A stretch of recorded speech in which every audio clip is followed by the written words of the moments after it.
Goedemorgen, beste dames en heren, of beste mensen zeg maar tegenwoordig. We gaan een wandeling houden, een themawandeling.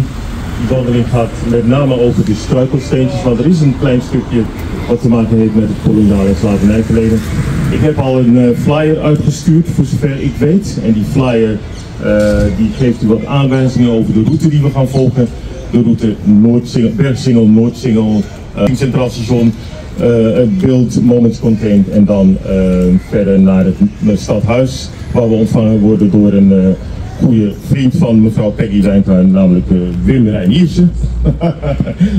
En dan gaan we eindigen bij het Maritiem Museum. Ik ben blij dat jullie er zijn, jullie zien er allemaal gelukkig uit, dus hou het zo. Ik ga een paar mensen voorstellen. Dit is Norby Walden. Hij is onze fitnessinstructeur en hij gaat een aantal cognitieve fitnesstrainingen geven. Dit is Chris, die is van Loods 24 en die gaat iets vertellen over de struikelsteentjes die we in de grond vinden. En dit is Frank Kanhai, mijn broeder Frank Kanhai, geef me een braaf van broeder. Want die organiseert samen met mij deze wandeling. We're going to walk from here to Central Station and in between we're going to have some fitness sessions with Mr. Norby Walden. This is our guide, Mr. Chris. This is my friend who I'm organizing this meeting with. My brother, actually. Thank you. And the director of this radio station, this small but important radio station, that's the guy over there. He tries not to be the director usually. He's never going to wear a suit, but he's a very popular guy. Okay, so I wish you all the best for today, and we're going to start walking. Ja? Oh, oké. Zeg jij maar. Lieve mensen, de kracht van dit evenement is samenwerking. UNIS sponsort de medaille en bij Anil gaat Waterflex sponsoren. En dat is de kracht. Dat is de kracht. Okay, dankjewel. Ja. Goedemorgen, goedendag, vrienden. Wat ik allemaal ga doen, straks kun je dat even vertalen. We gaan even een stukje wandelen die kant op. Daarna gaan we naar een veldje hier achter. En dan gaan we even een warming-up doen. Even op de plaats. Even warming up to be ready for the walk. After I think 1 kilometer, then we have an exercise for the brain. Brain exercise is we need brain exercise and physical exercise. After that, by the central station, also we have brain exercise. Dat was het. Oké, dankjewel Norby. We gaan lopen, denk ik, toch? Okay. We gaan lopen die kant uit. 20B. We gaan straks nog een paar adressen. Hier wonen 3 mensen. Het is nu niet zo goed meer te lezen. Het zijn plaatjes van Messing. Loods 24 heeft vrijwilligers die geregeld die plaatjes gaan schoonmaken. Dat ze weer wat meer glinsteren, dat mensen het ook meer kunnen zien. Maar hier liggen 3 mensen, een gezin. Jozua van den Berg, Rosa van den Berg Cohen en Erik Heijman van den Berg. Jozua wordt geboren in Groningen op 1 juli 1883. Daar trouwt hij met Rosa Cohen, die in Chemnitz in Duitsland is geboren in 1896. Hierlei Jozua en Rosa van den Berg Cohen. Jozua was born in Groningen in 1883 and he married with Rosa Cohen, who was born in Germany in Chemnitz. She was born in 1896. They got terug naar Nederlands. Ze hebben daar een zoon gekregen, Erik Heijman van den Berg. En ten tijde van de oorlog, toen de oorlog uitbrak, woonden ze hier op 226 aan. Ze zijn hier opgepakt en op 6 juli 1942 zijn ze naar kamp Westerbork vervoerd. En vanuit daar zijn ze naar Sobibor, een concentratiekamp in Polen, zijn ze getransporteerd. Dat was op 6 juli en 3 dagen later, op 9 juli, zijn ze daar vermoord. Jozef was toen 60 jaar, Rosa 46. Hun zoon is later, op 18 september 1942, gedeporteerd en die is in Auschwitz vermoord en hij was toen 24 jaar.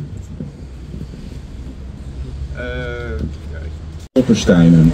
Kennen jullie die stolpersteinen? Ja. It's Duits woord Stolperstein. Ja. Stolperstein is een project van de Duitse kunstenaar Günther Demnig. Hij is dit project begonnen in Duitsland en de betekenis daarachter is, die steentjes worden geplaatst voor mensen die tijdens de Tweede Wereldoorlog zijn weggevoerd en vermoord in de concentratiekampen. De steentjes liggen altijd voor de deur waar iemand vanuit is weggevoerd, waar hij is opgehaald door de Duitsers en naar het concentratiekamp is gebracht.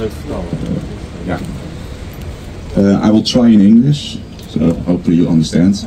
The word Stolperstein you must understand because it's a German word. It's from the artist Günther Demnig, an artist who was born in Berlin, and he made this actually as an art project to in remembrance of the Jews who were deported and murdered during the Second World War. Yes? Even kijken hoor. Ik zal je heel kort... Dat dit het huis is. Ja, het nummer staat erbij. Ik zal straks even wat vertellen over de... Engels waarom? Dat dit het huis is. Yeah, we're standing in front of the house, and then because the Stolperstein always are laid in front of the house where the people were gathered from. Ik zal even kort wat vertellen over Joods Rotterdam. We gaan straks nog een paar Stolpersteinen gaan we bezichtigen, maar ik zal nu even kort toelichten over Joods Rotterdam, wat de achtergrond is van deze stenen en wat Loods 24 doet. Rotterdam was de tweede gemeenschap in Nederland qua Joden. Er woonden hier voor de Tweede Wereldoorlog 13.000 Joden in Rotterdam. Die woonden voornamelijk in het stadscentrum, nu een beetje de locatie waar het Stadhuisplein is. Daar had je vroeger twee straten die echt wel voornamelijk bij Joden woonden. Ze woonden over heel de stad, maar daar was het echt geconcentreerd.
It's a celebration.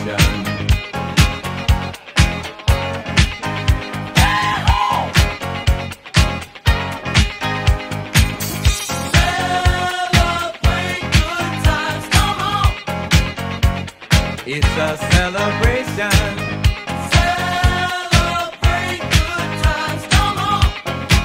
Let's celebrate. There's a party going on right here. A dedication. We go into next Stolpersteinen, but we made a small stop here because this is the former court, the first building, and behind it, it was the prison of Rotterdam. And people who were taken away also were taken here. So we go to another Stolpersteinen.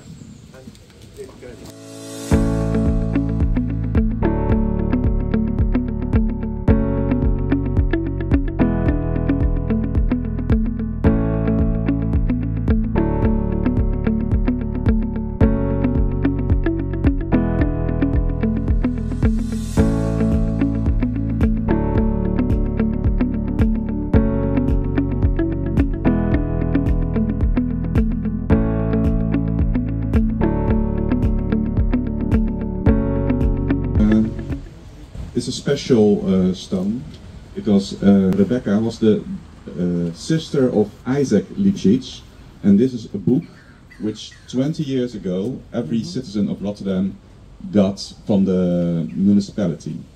I will give it later, or you can ask me to see the pictures, because Isaac and Rebecca are on this picture, on this book, so you have a face with the stones lying here. And I will read a little bit in the book later on, but first I will tell what happened to them.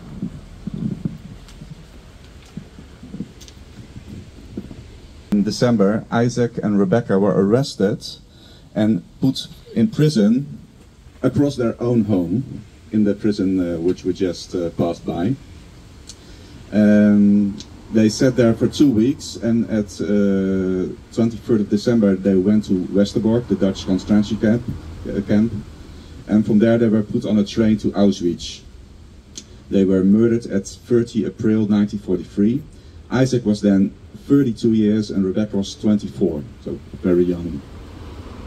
The older lady was arrested a year later, 1943, and she was also arrested and also put in prison across the street.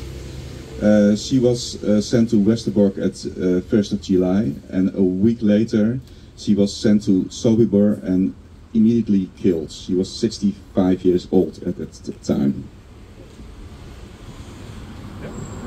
I will read a small piece of this book. I will do it first in Dutch and then in English. So this is the story which Isaac, the brother of Rebecca, tells in this book about his sister. Nadat ze getrouwd waren, gingen Beb en Isaac op een bovenhuis aan de Noordsingel wonen. After they were married, Beth and Elisa went to live in a house at Noordsingel. Dat was veel deftiger dan de Anglische of de Schiedamse Stationsstraat. It was a far better place than the street they were living in. Ik heb het in die dagen raar gevonden en ben sommige dingen pas later gaan begrijpen. At that moment I thought it was strange, but later on I understood what the situation was. Ik mocht de buren nooit zeggen dat Isaac met een volle kar door de stad liep. I could not tell the neighbors that Isaac was walking with a full car with junk through the city. Dat Isaac nooit met een volle kar in de buurt van de Noordsingel mocht komen. That Isaac could never walk in the neighborhood of the Noordsingel with this car, with junk. Hun meubels waren chic en hun zondagse kleren waren modieus. Their furniture was sophisticated, nice, and their clothing was on Sundays was chic. Nu begrijp ik dat Beb en Isaac probeerden zich te ontworstelen aan het armoedige milieu waarin ze waren opgegroeid. Now I understand that Beth and Isaac were trying to get away from the poor environment they were living in. So this is a little story which Isaac tells about his sister. So they were living on the upper floor here, and they came from a very poor family, but they were trying to get away from that environment. They never succeeded. I will shortly explain a bit about the different kind of concentration camps, because the most of the stones lying here in Rotterdam, you can read that people were either sent to Auschwitz or to Sobibor. You probably know Auschwitz. Sobibor is a bit less known. Auschwitz was a working and a death camp, so people were sent to labor or they were murdered in the gas chambers. Sobibor was a totally different concentration camp. It was purely meant and built to kill people. So there were no labor. People arrived there, went into the gas chambers immediately. So if you went there, it was over. In Rotterdam, we have more than 700 Stolpersteinen at this moment, but with a population of 13,000 Jews and around 7,000 were killed. We're only at 10% of the stones which could lie here. But Rotterdam is a strange city because it was bombed, so a lot of the places and streets where people were living don't exist anymore, so it's impossible to lie stones there. So that's it for now.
cognitieve fitness, ik zeg het en dan kun je het vertellen. De cognitieve fitness, dat gaat ook om verbeteren van je coördinatie.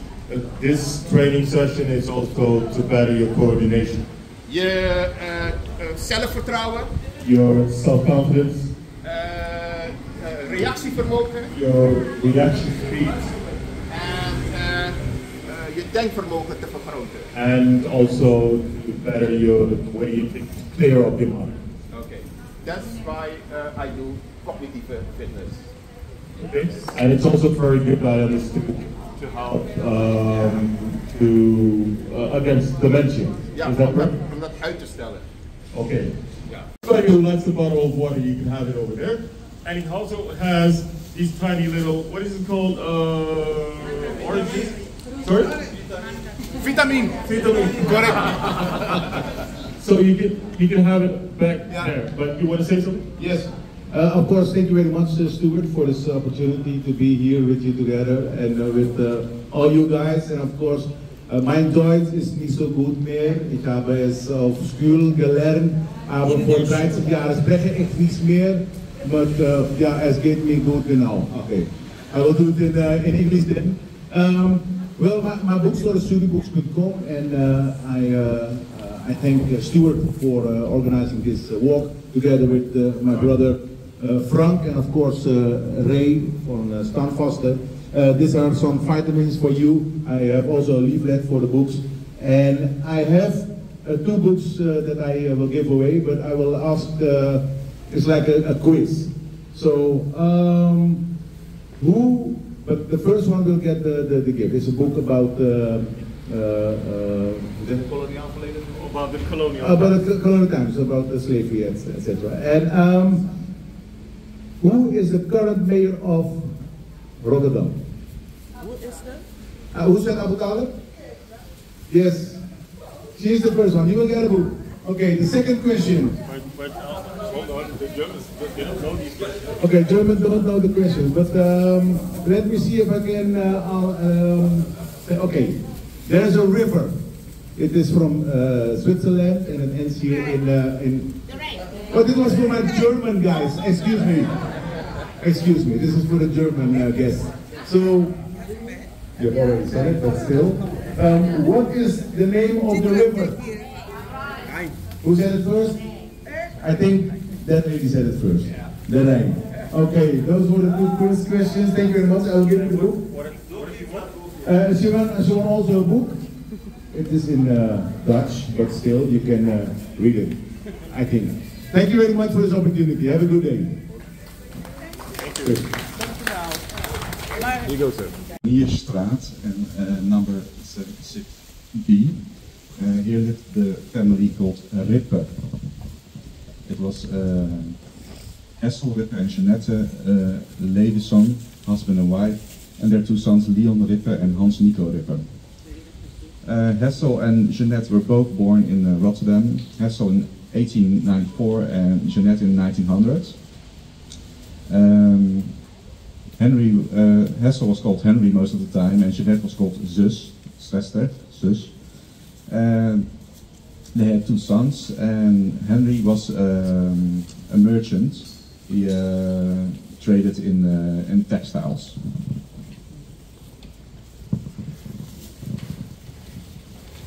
Oh, sorry. Henry and Hans Nico both played football at the Rotterdam club Sparta. It's a famous Rotterdam football club. And during the war they felt troubles coming on, so they decided to go in hiding, onderduiken. The family went to Bennekom, and that's special at this place because normally Stolpersteinen were light at the place where people were taken away, and this was their last address. But there are also Stolpersteinen lying in the Bennekom where they went in hiding. But they got verraden. Yeah, in Bennekom, so they were taken away from the place where they were in hiding in Bennekom. And the whole family, so husband, wife and the 2 sons, were taken to Sobibor, which I told you before, if you come to Sobibor, it was over, so they were taken to Sobibor and were killed over there. as I told you before, we're now on the north side of Rotterdam. It's not the center side. So here you still see the architecture from before the war. This part of Rotterdam was not bombed. Later on we go through the central station to go to the city center, and there you can see it's totally different in architecture because the whole city was renewed after the war. Here in Rotterdam and in the Netherlands, in all Western Europe, stolpersteinen are being laid for Jewish victims of the war. Which is special, there's also people from the resistance who got a stolperstein. In this case, it's a famous man from Suriname, it's Anton de Kom. And he got a stolperstein in Den Haag. Anton de Kom lived, he was born in 1898 and he was killed in 1945. He was a black man from Suriname originals, and he lived in The Hague. And he was a writer, a nationalist and a resistance man, and who fought against colonialism and racism. And he wrote a novel which is very famous in the Netherlands, and it's called We Slaves from Suriname. It depends, and when you go abroad in other countries you also sometimes see stolpersteinen for people who survived the war, so it's a bit difficult to explain the real originals of the stolperstein, because every city or every country can decide for themselves how they interpreted the use of the stones. But here in Rotterdam it's mainly for Jewish people who were deported and killed.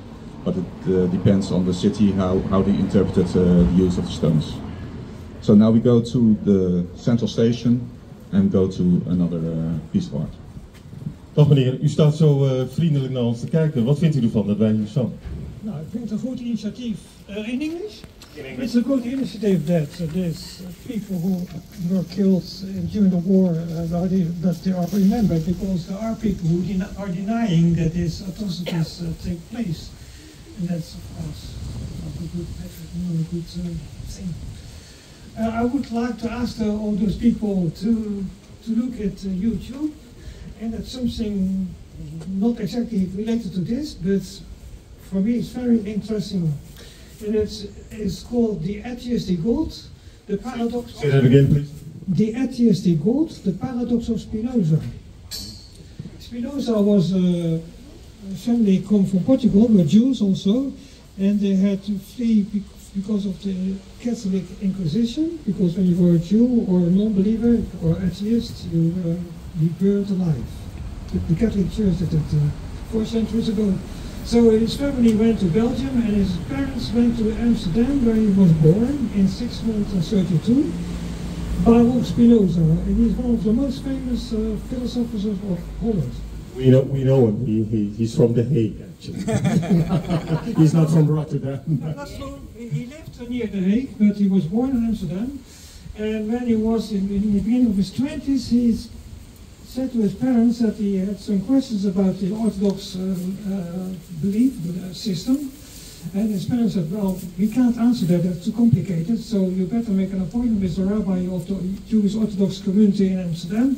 So he does, so he makes an appointment with the rabbi, and then they are together in the synagogue, and they're talking about the way Spinoza is thinking, and suddenly the rabbi got very mad at him, and he said, get out, you're never allowed to come back, you're not allowed to speak to our member of the Jewish Orthodox community. The Jewish community. He was excommunicated, he was banned from the Jewish Orthodox community. So now the question is, that's the most important thing, what did Spinoza say that this rabbi got so mad? We don't know, but we're going to have to walk on. Can you tell us in 1 minute, please? Or 3 minutes? By the way, Albert Einstein said that the way Spinoza was looking at God was also, as he agreed with Albert Einstein. He said, God and nature are equal. So not God created nature, no, he said God and nature are the same. And then he gave a step further, he said, God or nature has no conscience, no morals. That's very interesting. What is your name, please? My name is, yeah. Can you say it, please? Yes. Otto Blitz. Otto Blitz. Thank you, Mr. Blitz.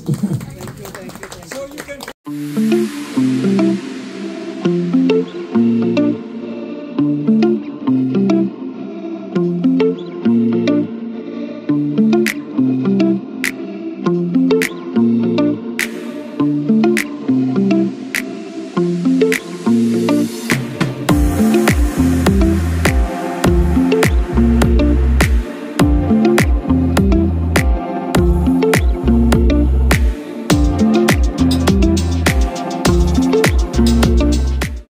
laatste cognitieve fitness training die we gaan doen. Straks gaan we om dit beeld staan en dan gaan we elkaar vasthouden en dan gaan we een inhibitietraining doen.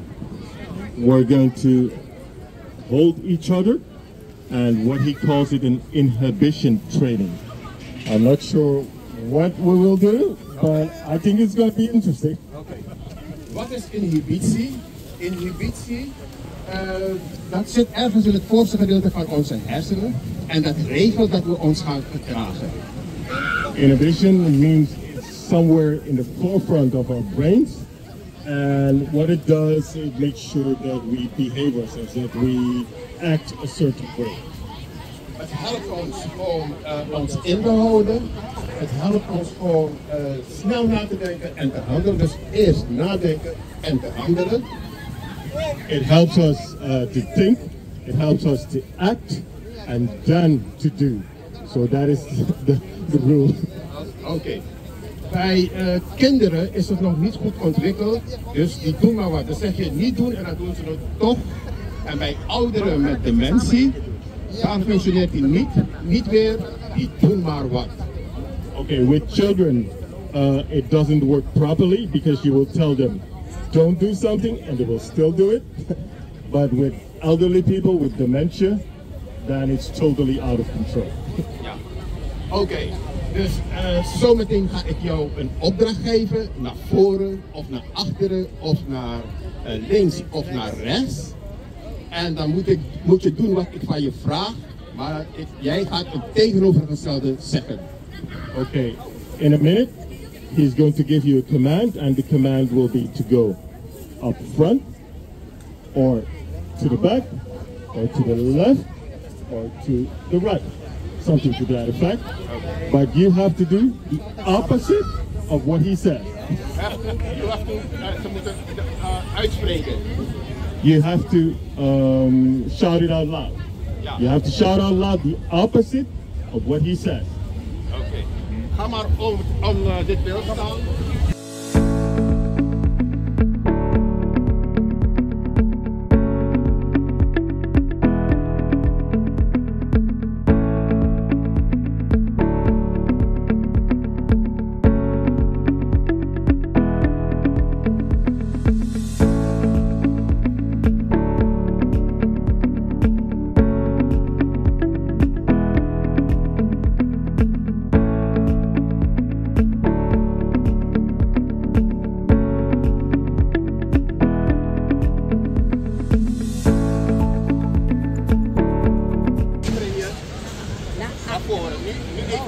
Okay, this is just a practice shot. He's going to say up front, and you jump up front. Okay. Dus naar voren, Naar voren. Ja. Naar achteren, naar rechts, naar links, naar voren.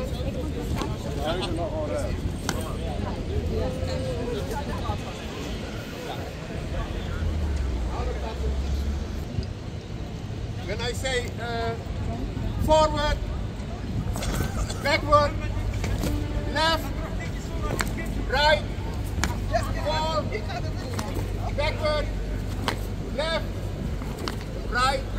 Oké, niks aan het aan, toch? Oké. That was easy, wasn't it? Het was easy, toch? En nu komt het. Als ik zeg forward, roep jij heel hard backward, maar je gaat naar voren. Als ik zeg... Ja, dus nogmaals. Als ik zeg forward, wat je gaat naar... Oké. If he says go forward, die training doen. Je moet snel kunnen nadenken, snel kunnen reageren. okay. Zijn we er klaar voor? Ja. You have to be able to react very fast. Are you ready? Are you ready? I'm going to step out. No, I'm going to stand here. Are you ready? Yeah. Forward. Forward. Backward. Forward. Left. Right. Left. Right. Forward. Forward. Forward. Backward. Left. Left. Left. Right. Right. Forward. Forward. Applaus voor jezelf. En los. Oeh, heerlijk. Dit was het einde. Are you ready? Ebbers. 1, 2, 3, 4, 5, 6, 7, 8, 9, 10 en los! Oké, applaus voor jezelf. We gaan lopen naar het stadhuis. En voor Nordi natuurlijk.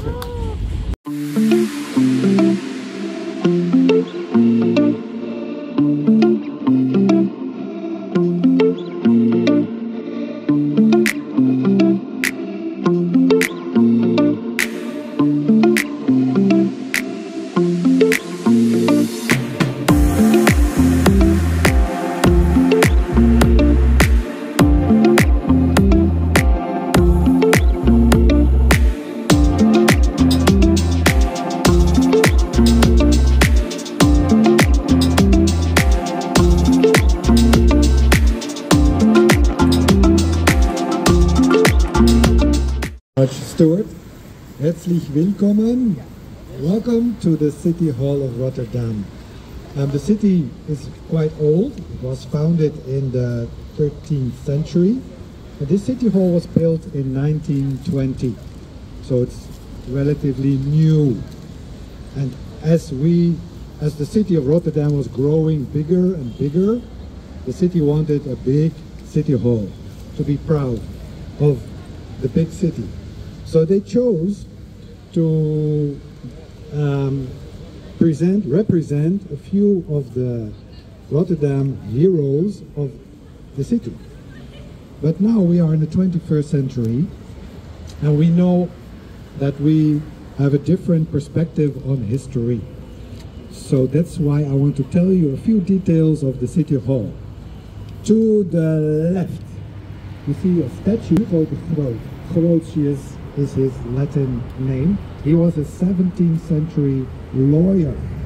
He was a very well-known lawyer, but also the mayor of the city of Rotterdam.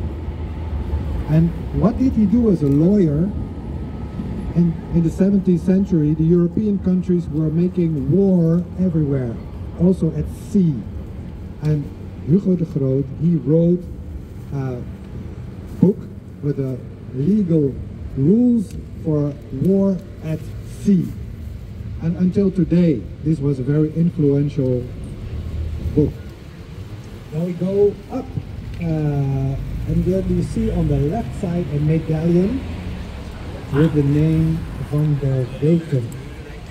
Now Mr. Van der Weken, he was a refugee from Antwerp, and he was a very rich merchant. And in Rotterdam he was very welcome as a rich merchant because we wanted to grow.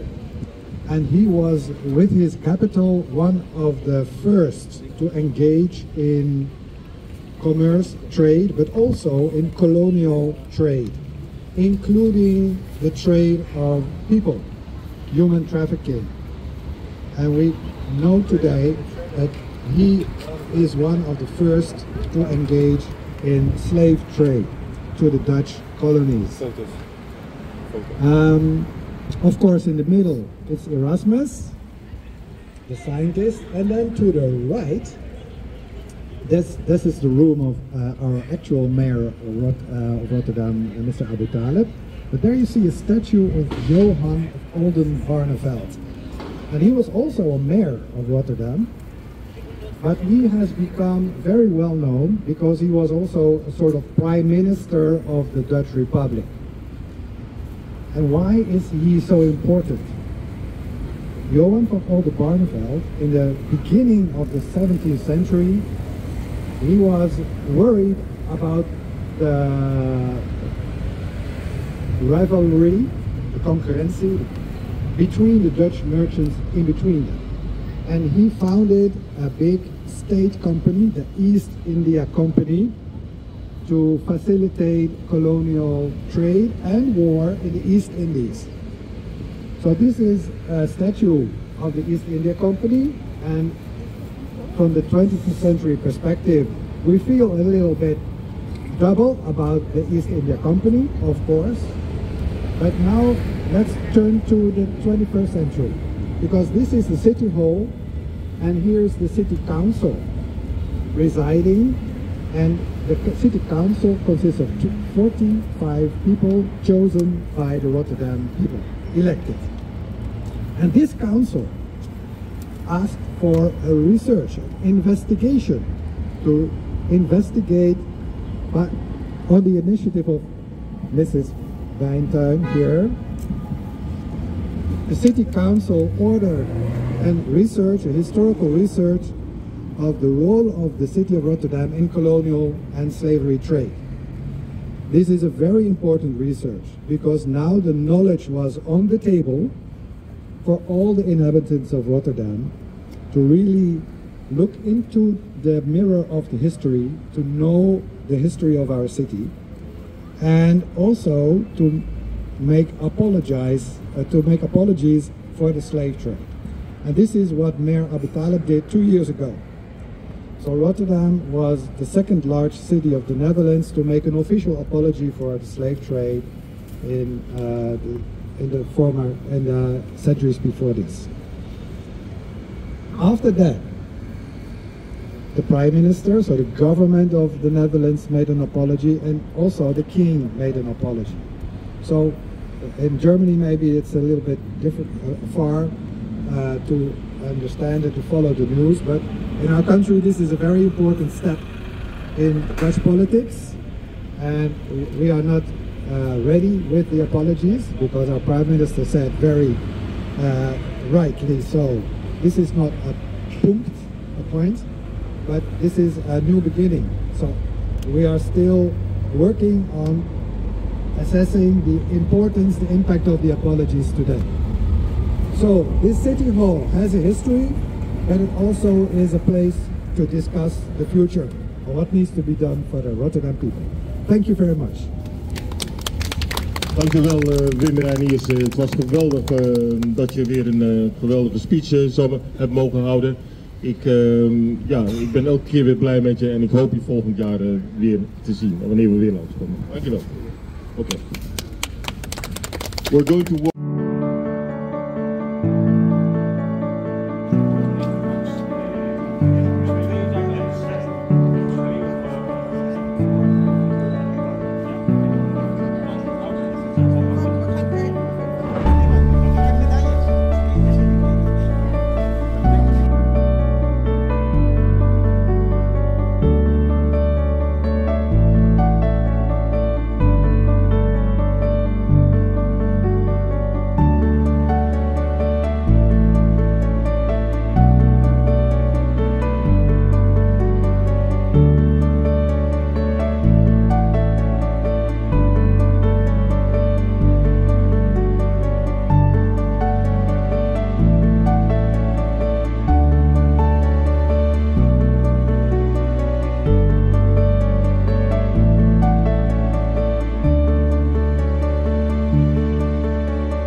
We verzamelen onze medailles.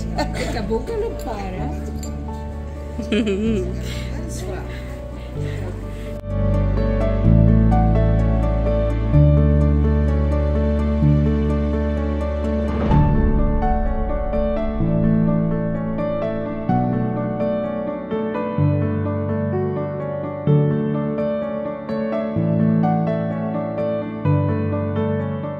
Je luistert naar Stanvaste Radio. Heb je ons gemist? Check ons op standvasteradio.nl.